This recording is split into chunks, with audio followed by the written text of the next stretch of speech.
નમસ્કાર કક્ષા 7ના વિદ્યાર્થી મિત્રો, આ વિડીયોની અંદર આપણે સ્વાધ્યાય 9.1 ના પ્રશ્ન 4 થી શરૂ કરી અને સ્વાધ્યાય પૂરું થાય ત્યાં સુધી એટલે કે પ્રશ્ન 10 સુધી સમજવાના શીખવાના છીએ। ધ્યાન રાખીને શીખજો, આ તમને આગળ જતા પણ ઉપયોગી થશે।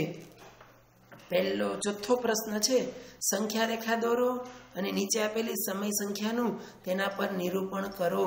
8મા ધોરણમાં પણ સંખ્યા રેખા ઉપર સમય સંખ્યાનું નિરૂપણ આવે છે, એટલે સમજી લઈએ 3/4।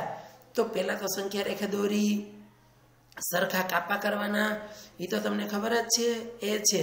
પછી અહીંયા 0 લખ્યો, પછી 3/4 છે, તો 1/4, 2/4, 3/4, 4/4, 4 × 4 એટલે 1 કહેવાય। પછી 5/4, 6/4 એમ મેં લખ્યા અને 3/4 બતાવવાનું છે, તો એની ઉપર મેં નિશાન કરી દીધું અથવા તો અહીંયા ગોળ રાઉન્ડ કરી દઈ, આટલું આપણે બતાવી શકીએ। બીજું છે -5/8, તો તમને ખબર જ છે કે ઋણ અથવા તો માઇનસ 0 થી ડાબી બાજુએ હોય। તમે સરખા ભાગ પાડ્યા, પછી 0 લખ્યું, પછી આ બાજુ લખવાની શરૂઆત કરી, -1/8, -2/8, એમ હું અહીંયા લખતો ગયો -7/8 સુધી લખ્યું। મારે દર્શાવવાનું છે -5/8, અહીંયા આવી ગયું, મેં અહીંયા નિશાન કરી નાખ્યું, દર્શાવાઈ ગયું। સંખ્યા રેખા પેન્સિલથી વ્યવસ્થિત દોરવાની છે।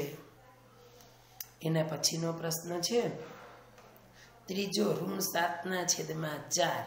તો મેં સંખ્યા રેખા દોરી લીધી, સરખા ભાગ કરી લીધા, 1 સેમીએ મેં લીટા કરેલા છે, તમે પણ પેન્સિલથી વ્યવસ્થિત કરી શકો। -7/4 દર્શાવવાનું છે, 0, -1/4, 2, 3, 4 એમ લખ્યું, -4/4, 4 × 4 એટલે -1 કહેવાય। પછી -5, -6 આગળ લખતા ગયા, -8/4, 4 દુ 8, તો આ -2 કહેવાય। મારે દર્શાવવાનું હતું -7/4, મેં અહીંયા દર્શાવી દીધું। એવો જ ચોથો દાખલો છે 7/8, એ 0 થી જમણી બાજુ આવશે, ધન એટલે કે પ્લસ છે, ઘન છે એટલે ધન સંખ્યા છે એટલે, તો એ જમણી બાજુ દર્શાવશું અને એ 7/8 તમારે જાતે દર્શાવવાનું છે। 5મો પ્રશ્ન, સૂચના રકમ ચોપડીમાં જોઈ લેજો, ચોપડીમાંથી બાકી નોટમાં લખજો। બિંદુઓ P, Q, R, S, T, U, A અને B સંખ્યા રેખા ઉપર એવી રીતે આવેલા છે કે જ્યાં બધા જ સરખા હોય। T થી R સુધીનું અંતર, T થી R, R થી S, S થી U, A થી P, એમ એટલે દરેક વચ્ચે સમાન અંતર છે એવું એમાં કીધેલું છે। તો જે બધા જ બિંદુઓ છે P, Q અને SR અથવા તો RS એમને વડે દર્શાવતી સમય સંખ્યા ગોતો।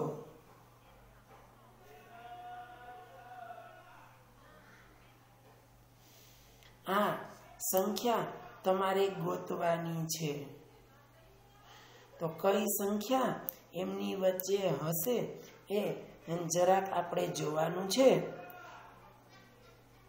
તો જોઈ લઈએ, બધે વચ્ચે સરખું અંતર છે, બરાબર છે, 0, 1, 2 એવી રીતે આમ પણ, અને એની વચ્ચે પણ 4 લીટા સરખા જ છે। તો અહીંયા 2 આપ્યું છે, 2 પછી 2.3 જગ્યા છે, 1, 2 ને 3 ખાચા છે, જો 3 સરખા ભાગ છે એટલે 2.1/3, આ 2 પછી 2.1/3, પછી 2.2/3, પછી તો 3 આવી ગયા।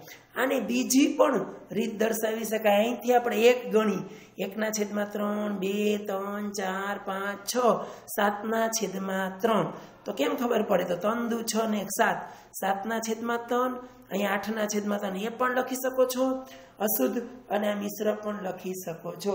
એવી રીતે અહીંયા ઋણ 1 પછી ઋણ 1.1/3, અથવા તો ઋણ 4/3, ઋણ 5/3 એવું તમે દર્શાવી શકો। છઠ્ઠા પ્રશ્નમાં લખ્યું છે નીચે આપેલી સંખ્યાઓની કઈ જોડી સમાન સમય સંખ્યાનું નિરૂપણ કરે છે. તમારે સમાન સમય સંખ્યા ગોતવી હોય તો એની 2-3 રીત છે. રીત નંબર 1, આપણે એને છેદ સરખા કરી અને લસા લઈ છેદ સરખા કરી પછી ગોતીએ તો એ પણ રીત 1 છે. અને બીજી રીત છે કે આપણે અતિ સંક્ષિપ્ત રૂપ આપી દેવાનું. અતિ સંક્ષિપ્ત રૂપ સરખું હોય તો એ સમાન સમય સંખ્યા હોય, નહીતર ન હોય તો એ આપણને થોડુંક સહેલું પડે છે. બીજી રીત આપણે અતિ સંક્ષિપ્ત રૂપ ગોતવાની છે. એ અતિ સંક્ષિપ્ત રૂપ ગોતી લઈએ તો આપણે સરખું હોય તો એ સમાન હોય, અને જો બે સરખું ન હોય તો એ સમાન ન હોય. અહીંયા કાંઈ ગોઈતું નથી, મેં એમને લખી નાખ્યું સમાન સમય સંખ્યા નથી. કેમ? તો કે જોજો હો, એક ઋણ છે એક ધન છે, તો એમનામાં જ ખબર પડી જાય કે આ મોટી હોય ને આ નાની હોય. આપણે નાની મોટી નથી દર્શાવવાનું, આપણે સમાન છે કે નહીં જ કહેવાનું છે. તો એક પ્લસ ને એક માઇનસ હોય તો સમાન ન હોય. તમે લખી નાખ્યું સમાન સમય સંખ્યા નથી. આની અંદર 2 ઋણ છે, ઉપર કે નીચે હાલે, તો અહીંયા 2 ઋણ છે. તો ઋણ 16/20, એના મેં છેદ ઉડાડ્યા, ચોકે 16, 5 ચોક 20, તો ઋણ 4/5 આવ્યું. અહીંયા 20/25, 25, 4 × 20. ઋણ ઉપર હોય કે નીચે હોય વચ્ચે લખી શકાય, ઉપર નીચે ગમે ને લખી શકો. એકવાર ઋણ હોય તો ઋણ 4/5 બે સરખું આવ્યું, તો આપણે નીચે લખી શકીએ સમાન સમય સંખ્યાઓ છે. ત્રીજામાં પણ એમને ખબર પડી જાય છે. ઋણ 2/3 2 વાર ઋણ હોય ને એટલે પ્લસ કહેવાય. 2/2 2/3 તો આ 2/3 છે, આ 2/3 છે, તો સમાન સમય સંખ્યાઓ છે એવું હું લખી શકું. ચોથો પ્રશ્ન એવો છે -3/5 અને -12/50. તો અહીં આપણે -3/5 નો અતિ સંક્ષિપ્ત રૂપ આપો તો એ જ આવે. -12/50 નું બીજે ક્યાંય ભાગ નથી હાલતો, પણ બેકી સંખ્યા છે, 2 હારે હાલે. 6 × 2 = 12, ઉપર -6, 25 × 2 = 50, નીચે 25, તો ઋણ 6/25 આવ્યું. બે સરખું નથી, તો અહીંયા સમાન સમય સંખ્યા નથી. તમે એનો છેદ ઉડાડો, 2 તેરી 6 ને 25 25, તો ઉપર 2 ને 5 આવે એટલે હાલે નહીં, નહીતર આના જેવું આવી જાય, પણ બે સરખાથી આવતું નથી, તો સમાન સમય સંખ્યા નથી એમ લખી શકીએ. પાંચમો તમારે જાતે ગણવાનો છે. છઠ્ઠો, એકમાં પ્લસ છે એકમાં માઇનસ છે, તો લખી શકો સમાન સમય સંખ્યા નથી. સાતમો, 2 ઓછા એટલે એ વત્તા જ કહેવાય, એટલે કે એ ધન કહેવાશે, અને આ એકવાર ઓછા એટલે કે ઋણ કહેવાશે, તો આમાં પણ સમાન સમય સંખ્યા નથી એવું આપણે લખી શકીએ. તમારે બધું જ લખવાનું છે, વ્યવસ્થિત સમજવાનું છે, પાકી નોટમાં કરવાનું છે. સાતમો પ્રશ્ન, નીચે આપેલી સમય સંખ્યાઓને અતિ સંક્ષિપ્ત સ્વરૂપે ફરીથી લખો. અતિ સંક્ષિપ્ત રૂપ આપવાનું અને ફરીથી લખવાની છે. અતિ સંક્ષિપ્ત રૂપ આપવું એટલે છેદ ઉડાડવા, એ આપણે ખબર જ છે. છઠ્ઠા ધોરણમાં મેં તમને શીખવાડી જ દીધું છે. એક અલગ રીતે કરાવ્યો છે, બાકી છેદ ઉડાડવાની રીત જ છે. પહેલું, ઋણ 8/6, તો ઋણ 8 ભાગ પડે 4 × 2 = 8, ઋણ 4 અને 2, અને 6 ભાગ પડે 3 × 2 = 6, 2 ઉડાડ્યા, ઋણ 4/3 એવું આપણે લખી શકીએ. એટલે આનું અતિ સંક્ષિપ્ત રૂપ ઋણ 4/3 આવે છે. બીજું છે 25/45, 5 વડે 2 નો ભાગ. હવે દર વખતે આવું કરવાનું જરૂર નથી. 25 × 25, 9 × 5 = 45, 25 ને 9 × 5 = 45, એટલે 5/9 વધ્યું. અહીંયા 44/72, તો 2 નો 4 વડે ભાગ હાલે છે.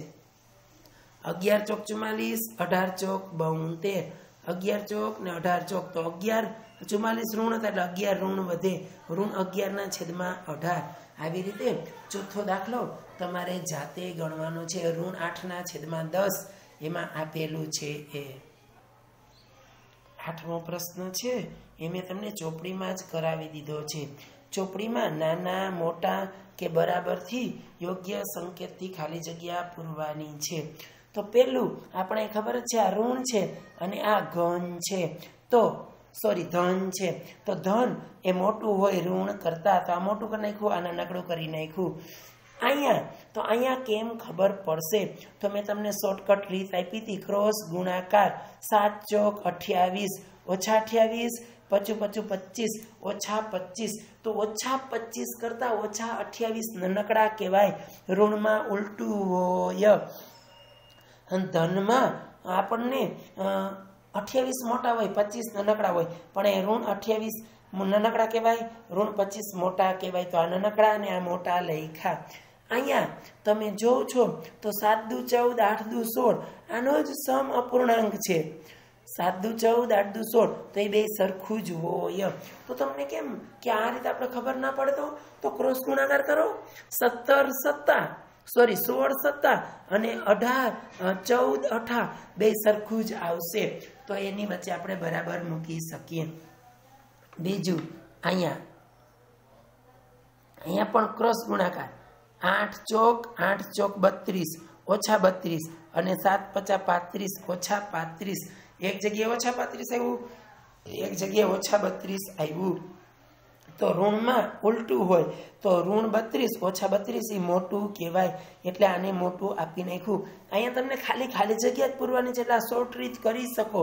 આખો દાખલો કરવાનો હોય 2 માર્કમાં પૂછાય તો લસા લઈ છેદ સરખા કરીને આખો દાખલો કરવાનો। અહીંયા 4 1 4 ઓછા 4 આ ઋણ છે, 3 1 3 ઓછા 3, તો ઓછા 3 એ ઓછા 4 કરતા મોટું કહેવાય। તમે આ બાજુનું મોટું કરી નાખ્યું, આ બાજુનું નાનું કરી નાખ્યું, અહીંયા બે સરખું જ છે, ઋણ ઉપર નીચે હોય તો ઋણ તો કહેવાય જ, તો બે સરખું જ છે એટલે બરાબર લખી નાખ્યું। અહીંયા 0 એ ઋણ પૂર્ણાંક કરતા મોટો હોય અને ધન પૂર્ણાંક કરતા નાનકડો હોય, તો અહીંયા આપણે મોટો લખી નાખ્યો 0 ને આ નાનકડું હોય। 9મો પ્રશ્ન, સ્વાધ્યાયનો છેલ્લો પ્રશ્ન, નીચેના દરેકમાં કઈ સંખ્યા મોટી છે? આગળ કર્યું એ જ, પણ અહીંયા દાખલો પૂછ્યો છે એટલે આપણે દાખલો કરવો પડે, સીધું આપણે એમનેમ કરી શકીએ નહીં। 2/3 અને 5/2, તો આ બેનો લસા લીધો 6, આગળ સરવાળો બાદબાકીમાં બધું જ જોશે, આગળ અપૂર્ણાંકમાં આવી ગયું છે આગલા ચેપ્ટરોમાં, અને આ ચેપ્ટર પણ એના જેવું જ છે। તો 2/3 5/2 બેનો લસા 6, 3 દુ 6 આવી જાય છે, બેના ગુણાકાર જેટલો મેં શીખવાડ્યું છે, ક્રોસ ગુણાકાર કરી નાખવાનો, 2 દુ 4 4/6 5 તેરી 15 15/6 આપણે લખી નાખ્યું। હવે આપણે ખબર જ છે છેદ સરખો થઈ ગયો તો આ મોટું છે, એ મોટું હોય તો 5/2 મોટું હોય, 2/3 નાનકડા છે 5/2 કરતા, અથવા તો 2/3 કરતા 5/2 મોટા છે, એવું આપણે લખી શકીએ। અહીં ઋણ 5/6 અને ઋણ 4/3, તો આ બેનો લસા તમે ગોતો ને તો 6 આવે, લસા આગળ શીખવાડ્યો જ છે, ન યાદ હોય તો જૂનું ચેપ્ટર જોઈ જાજો અને એમાંથી કરી લેજો। તો અહીંયા લસા 6 આવ્યો, તો આના છેદમાં 6 તો છે જ, આના છેદમાં 6 કરવો છે તો 3 દુ 6, 2 વડે ગુણાકાર, અહીંયા 2 વડે ગુણાકાર, તો અહીંયા પણ 2 વડે ગુણાકાર કરી નાખો, 4 દુ 8 ઋણ છેદમાં 6, અહીંયા ઋણ 5/6, તમને આગળ કીધું તો એમ ઋણમાં ઉલટું હોય, જો ઋણ ના હોત તો 8 મોટા હોત, અહીંયા ઋણ છે એટલે ઋણ 5 ઋણ 8 કરતા મોટા કહેવાય, તો મોટાની નિશાની આ બાજુ કરી નાખી અને એનું હતું એ લખી નાખ્યું, આનો જે રકમ હતી અહીંયા લખી નાખી, તો ઋણ 5/6 એ ઋણ 4/3 કરતા મોટા ગણાય। ત્રીજો દાખલો, ઋણ 3/4 2/3, બે ઋણ તો છે, 4 તેરી 12, લસા 12 આવ્યો, લસા બેના ગુણાકાર જેટલો આવે છે એટલે તમે ક્રોસ ગુણાકાર કરી શકો છો, 3 તેરી 9 અહીંયા મેં એક સ્ટેપ કર્યું છે ઓછા ઉપર આપવા કે વચ્ચે આપવા માટે -3/4 -2/3. તો હવે આ ગુણાકાર 3 તેરી 9 તો -9 -9/4 દુ 8 સોરી -8 અહીંયા છેદમાં 4 તેરી 12 બેયના. તો ઋણમાં ઉલટું હોય એટલે કે આ મોટું થાય, -9 કરતાં -8 મોટું થાય એ લખી નાખ્યું.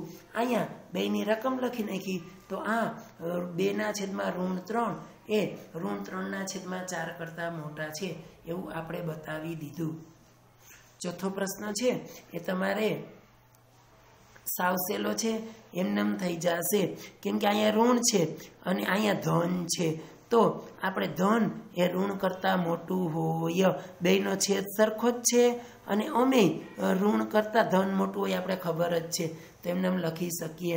પાંચમો પ્રશ્ન. પાંચમા પ્રશ્નમાં બે મિશ્ર સંખ્યાઓ આપેલી છે.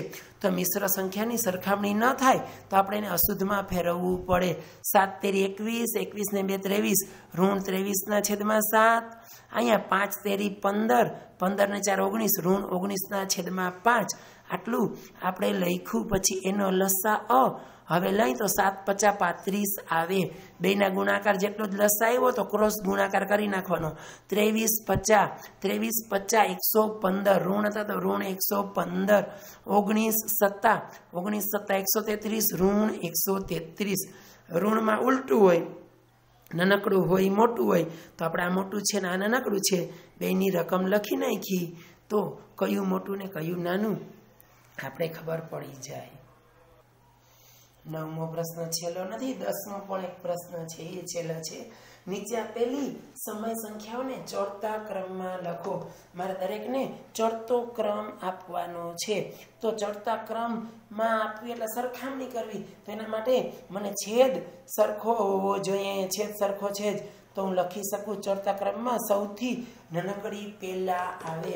તો ઋણમાં જે મોટી હોય નાનકડી હોય તો -3/5 એ સૌથી નાની, એનાથી મોટી -2/5, એનાથી મોટી -1/5. આમાં જે ક્રમ છે એ ચડતો જ આપેલો છે એ આપણે લખી નાખ્યો. બીજો પ્રશ્ન. બીજા પ્રશ્નમાં એવું કીધું 1/3, -2/9, -4/3. તો આ બધે જનો લસા ગોતો તો 9 આવે. 3 તેરી 9, 3 તેરી 9 અને 9 તો છે જ તો લસા 9 આવે. મારે બધેના છેદમાં 9 લેવું છે તો 3 તેરી 9, નીચે 3 વડે ગુણાકાર તો ઉપર 3 વડે, 1 તેરી 3, 3 તેરી 9, 3/9 લખી નાખ્યું. અહીંયા 9 છે જ, -2/9 એમને લખી નાખ્યું. અહીંયા -4/3, 3 તેરી 9 તો ઉપર પણ 3 વડે ગુણાકાર, 4 તેરી 12, -12. હવે મેં તમને કીધું હતું કે ઋણમાં ઉલટું હોય તો ઋણમાં જેમ મોટું એમ નાનકડું કહેવાય. તો -12/9 એ સૌથી નાનું, એનાથી મોટું -2/9, એનાથી મોટું 3/9. તો અહીં આપણો આનો ચડતો ક્રમ ગોઠવાઈ ગયો. ત્રીજો છેલ્લો પ્રશ્ન. -3/7, -3/2, -3/4. મેં તમને આગળ અપૂર્ણાંકમાં શીખવાડ્યું હતું કે અંશ સરખો હોય ને તોય પણ ચાલે. અંશ સરખો હોય તો છેદ સરખાની જરૂર નથી, પણ એમાં ઉલટું હોય. અંશ સરખામાં જેનો છેદ અંશ સરખો હોય ત્યારે જેનો છેદ નાનકડો એ મોટું કહેવાય. બરાબર છે. પણ અહીંયા એ આપણે ઉપયોગ નહીં કરી શકીએ કેમ કે અહીંયા ઋણ છે. તો ઋણમાં પાછો એવો નિયમ આવી જાય કે જેનો છેદ નાનકડો એ નાનકડું કહેવાય. તો અહીંયા અંશ સરખો જ છે, ઋણ છે એટલે તો અહીંયા 2નો છેદ નાનકડો છે તો સૌથી નાનકડું -3/2. પછી 4 છેદ છે તો એનાથી મોટું -3/4 અને પછી -3/7. આવું આપણે કરી શકીએ છીએ. સાવ ઇઝી સ્વાધ્યાય છે. આગળ પણ આ સ્વાધ્યાય આવશે જ તો રકમ સહિત સમજી અને પાકી નોટમાં લખી લેજો. આવજો. Good bye.